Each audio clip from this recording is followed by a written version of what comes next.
Hi, I'm Tim Cuprisin, the media columnist at OnMilwaukee.com. Welcome to OnMedia, where every week we look at what's going on media. And this week, what's going on is our special guest, Ted Perry. Hey, thank you. Ted Perry, anchor at Channel 6. Yes. You say that like you had a question. It's Channel 6? Still? Right. Yeah, yes, it's 6. One of the things I want to know is how you describe what it means to be an anchor at Channel 6 or anywhere. What's an anchor? I don't know what it's like to be an anchor anywhere else in town.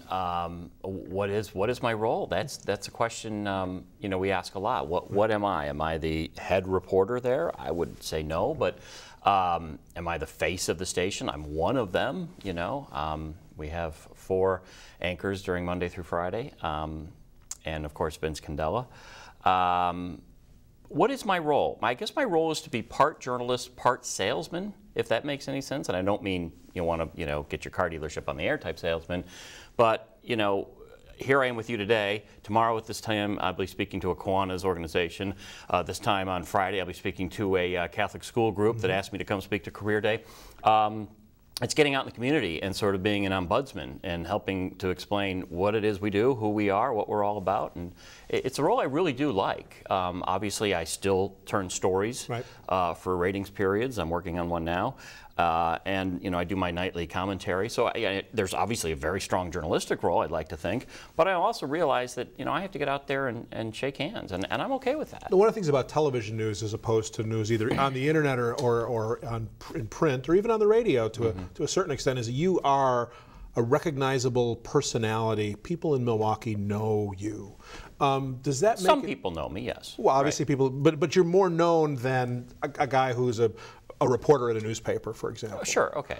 Even I was a newspaper columnist for 15 years. My face is in the paper, but still, you're talking to them, and often at 10 o'clock, people are watching in bed before they go to sleep. Well, it is kind of funny just on that. Like, I'll be at a grocery store and I'll be talking, and I'll hear somebody peek somebody will peek around and go, "I heard the voice. I couldn't place it, but now I can." How is that as a reporter? Because that is still part of what you do. Right. Does that get in the way of people, or does it help you as a reporter that people feel that they know you? It helps if they feel they know you and they trust you. If it's really hard for me to say, but there are a lot of people who don't like Ted Perry on the air. I don't know what's wrong with them, but and that might be a turnoff. But they might not like the guy at the other station too. So I think overall it works as an advantage. If they know you and they like you and they trust you and they've seen that I've been here for 17 years, that I'm a Wisconsin guy, that my roots go deep here. I didn't come here for the job. I came here to be in Wisconsin. And so I think that helps. I think they know I really care. I've always said I will leave TV before I leave Milwaukee. Well, and that leads me to my next area. You have been an anchor now for... Yeah, that's a really... I don't know.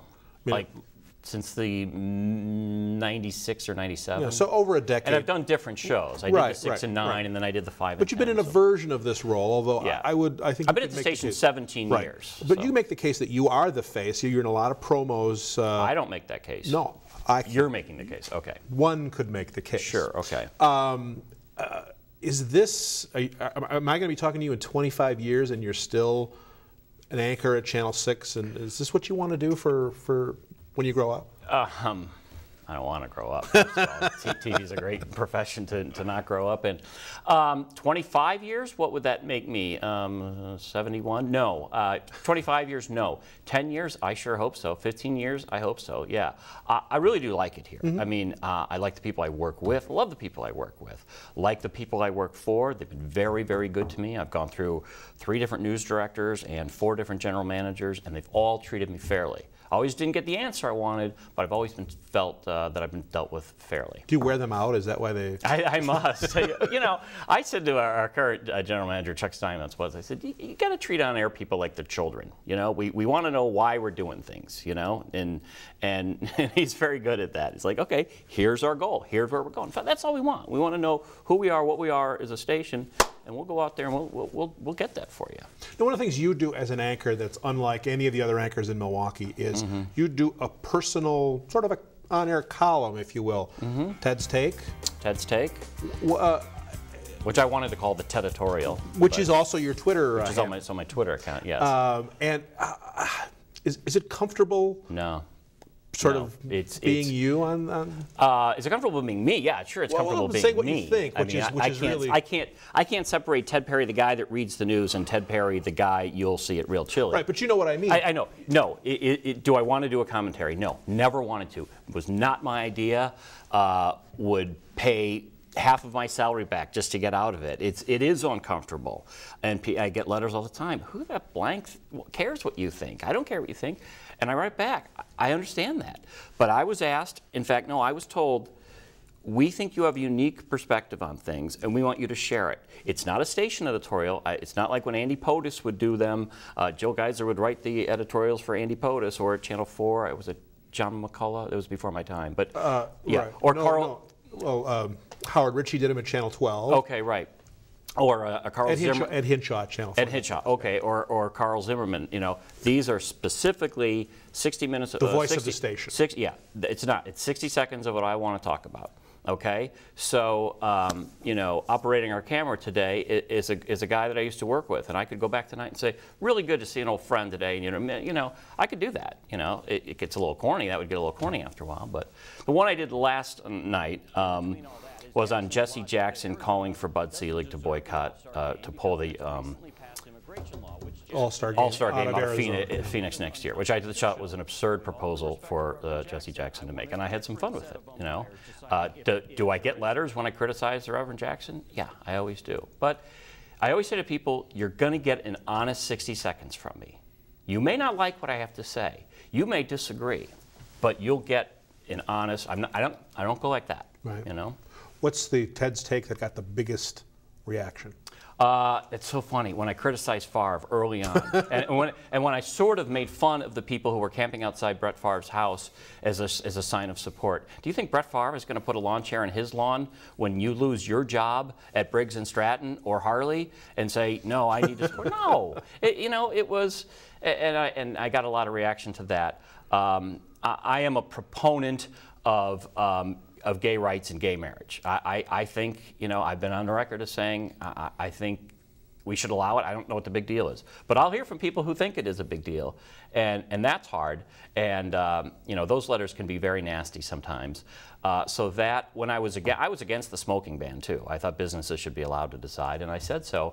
And I got a letters on that. So I do touch on some hot wire issues, and sometimes I do things that are more essays. When Baskin-Robbins, when the head of Baskin-Robbins died, I did a thing on what it was like to go to Baskin-Robbins as a kid and how I learned that was my economics, and I learned how to save for an ice cream cone, and that's how I learned to save. So sometimes they're whimsical, you know. I remember one a couple weeks ago that you did on the party. Oh, with Dick Leinenkugel. Right. Yeah. Right. And you have fun with these. You also, I mean, part of them, some of them are for entertainment value. Oh, I don't deny trying to make people laugh. Yeah. You know, I mean, last night I had a line where I said, you know, if Jackson really believes that, he should ask the commissioner to move the Diamondbacks out of Arizona to a city that does not have a major league franchise. Say Pittsburgh, for example. You know, but see, you like that. But yeah, right. Do you actually have a snare drummer on the set? No, but on my iPod I have a drum kit, so I can put it up to, you know. There you go. And you still also do, as you said, you're working on a story now for Sweeps. You still do reporting. Yeah. Yeah, and I used to do a segment called Perry's People, where I would just, because I think everybody has a story. I think inherently we're all interesting. I always wanted to be one of Perry's People. And I was getting to it, but they, you know, they moved it in another direction. That was under Bob Klinkenbeard was the news director then, and when Jim Lemon, the current news director, came in, he sort of phased that out and found a different role for me. And you know, you're always kind of changing, and it's always a new challenge. So while I don't like doing the commentary on a daily basis, it has forced me to grow a little bit, and it's given me a thicker skin, so I'm appreciative of that. I'm just grateful I'm still getting paid to do what I pretty much like to do. If you weren't doing this,